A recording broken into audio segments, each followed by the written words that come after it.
What's going on, Cowboys fans? It is officially draft day. I know we all wait around for this day because it's pretty much, to me, I say it's the beginning of the new season. You never know what's to come. Always waiting around to see if new coaches, new philosophies, what's going to be brought to the team that's going to help that we didn't have last year, that we might have needed a little bit more of.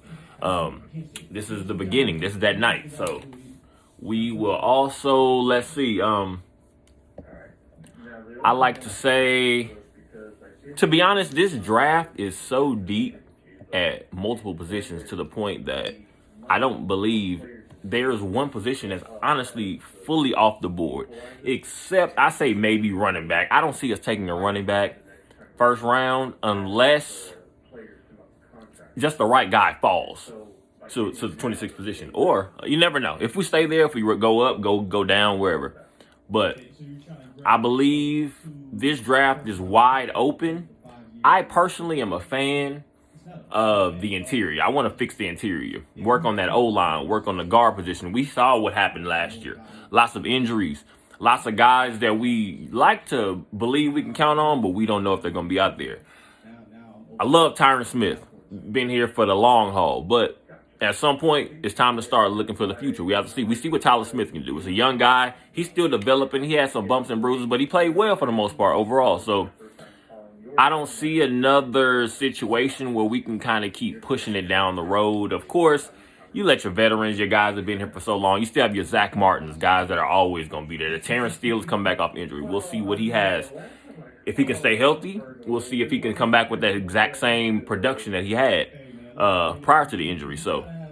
But honestly, this draft, like I said, it's to me, I believe it's so open. So there's not really much to go into other than the fact, I think, me personally, I am a fan, like I said, of fixing the interior. So we see what we just re-signed Jonathan Hankins. That was a big, huge re-signing. Because last year, we see what happened when we traded for him mid-season, dang near. You had to kind of fix what was hampering us the whole season. And it still, honestly, got better at times, but that run defense, our run defense was not where it should have been. It's not where we're going to need it to be consistently. When playoff time comes around, you have teams. Of course, some teams are going to throw the ball around a little bit more. You have your Chiefs, your Kansas City Chiefs. You have your Pat Mahomes, those guys. But you still see what Pacheco, 7th-round pick they had last year. You never know. You just want someone that can get the job done. And for the most part, it seems like when teams play the Dallas Cowboys, we always give up the middle of the field. I don't understand really what the philosophy is. I know Dan Quinn, we trust him. He's working around with what he has, but that interior, that's big. We definitely need to put some working on about defense and the interior specifically. At this point, I think we're going into year 3 of Micah Parsons. You need to be a full believer in just lightening his load as much as you can.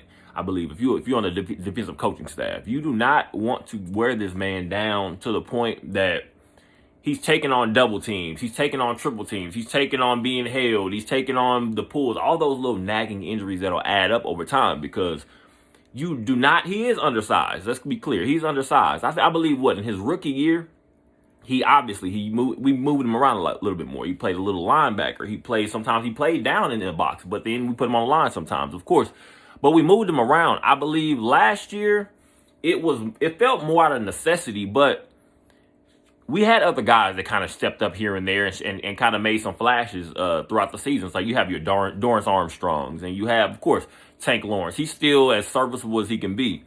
You have guys like that. You have Dante Fowler. You have these guys that were Chauncey Golston, guys that were brought in here to help this defense, but have been kind of had to move around. Like, so you have Chauncey Golston. He's a DN, but now he plays a little bit more inside and at the tackle position. So he's undersized. You have your Adigi Zua. You have all these guys that we can kind of spread around, but we don't have that one man that you put in the middle and he's an eater. He's going to open up things for Michael Parsons. He's going to open up some things for DeMarcus Lawrence. He's going to open up some things for Dorrance Armstrong. He's going to open up some things in any of these blitz packages that Dan Quinn doesn't mind using. When you have a guy in the safety position, that we can kind of slide down and roll down. You have a Donovan Wilson, a guy. He's your Swiss Army knife. You kind of move him around, let him I guess, like a chess piece in a sense.